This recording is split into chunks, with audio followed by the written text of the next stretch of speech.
Hi, I'm Gruenke, founder of the Balanced Runner System. I've been helping runners from beginner to Olympian improve their form and performance since 2003.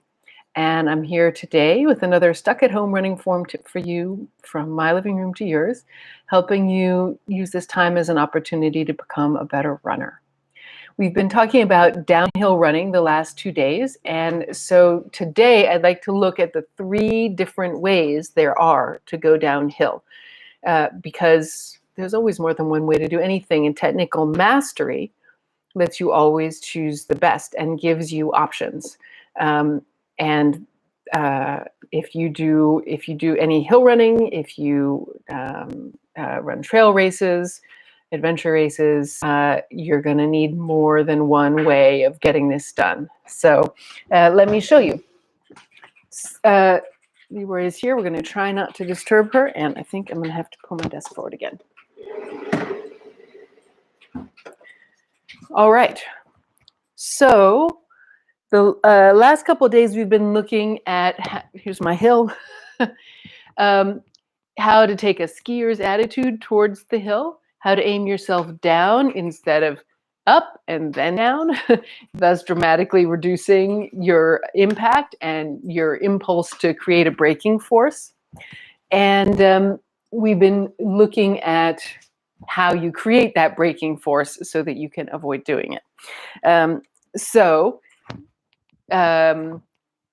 Again, your best option for running downhill, especially if you're going for speed, is going to be somehow to avoid your mic cord.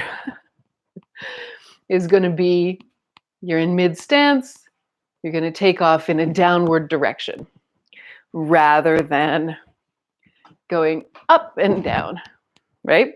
So that means that you're going to land with a bent leg, and you're going to avoid doing technique number 2, which is swinging a straight leg out in front of you, lifting your chest and fanning your ribs out in your armpits and creating a braking action with your front leg, which is going to have a lot of impact.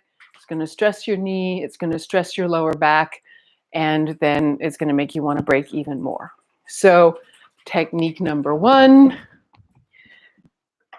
I may be exaggerating my lean, but it depends on how steep the hill is and how fast you want to go. Technique number 1, good.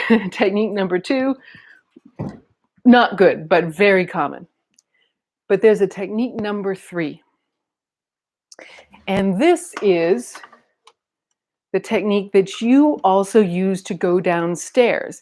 And it's been a funny thing in my career to realize that a lot of runners really are not sure how to walk downstairs. A lot of people are really not sure how to walk downstairs, up being so much easier. And that is a completely different movement. And you do put a leg out in front of you, but because you want to land you just want to land on the next step, unless you're going down 2 stairs at a time, which we're not going to cover in this video. You can't fall. You need to control yourself down, though I suppose there are people who go down the stairs like that. But we're talking about skill here, so how to control it. So you actually, in order to lower yourself with control, you actually you bend your knee. Let me see, I'll show you this way. So you bend the standing knee, of course. Sorry, you're putting your foot down in front of you. But unless the stairs are really shallow, that is not going to get your foot down to the next step. And so you tilt your pelvis, which allows you to get this foot lower so you can lower yourself with control. So it is not the opposite of going upstairs, because when you go upstairs, you put your foot in front of you, you lean forward, and you do that. The opposite of that action is going downstairs backwards. Going downstairs forward, it's just a completely different action. And you want this skill in your toolkit for going down incredibly steep and technical places where you may have to break stride.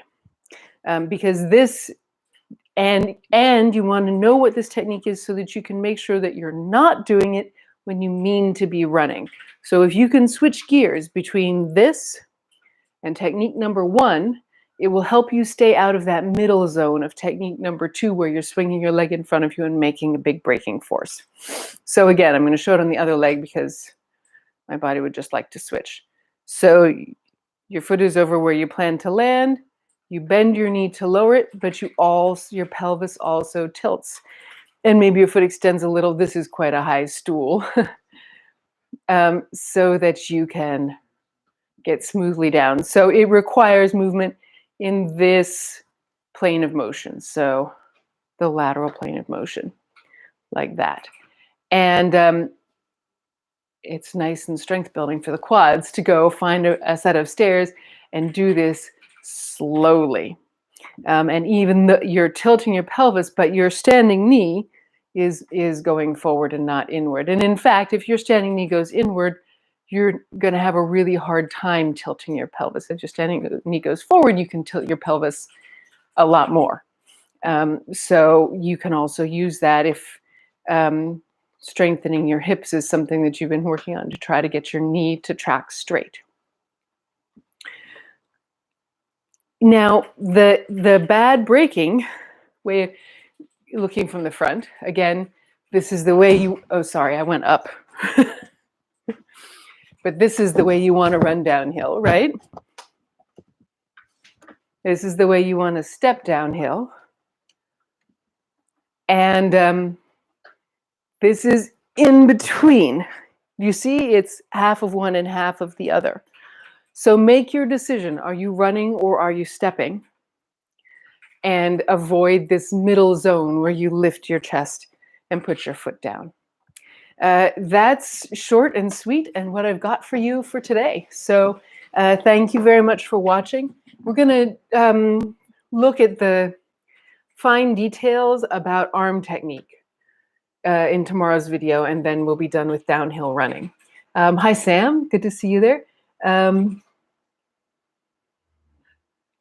You're very welcome. Sam says there's been a big difference in mobility using my awesome techniques. Very glad to hear it.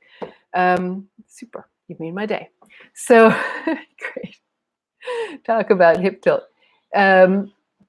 Super. So we're going to just wrap up here. If you found this video valuable, just in terms of giving you some more control over how you're choosing to go down, then please hit like so that YouTube knows to share this video with other runners who want to learn how to go downhill. If you have not subscribed to my channel, please hit subscribe and then click the button, the little bell icon next to it, so that you'll get notifications of new videos. And be sure to check out all the other great resources I have for you on balancedrunner.com. And I will put a little something in the description below to help you work on your ability to walk down as opposed to running down when you want to be able to do that skill. So thanks so much, and I will see you tomorrow. Okay.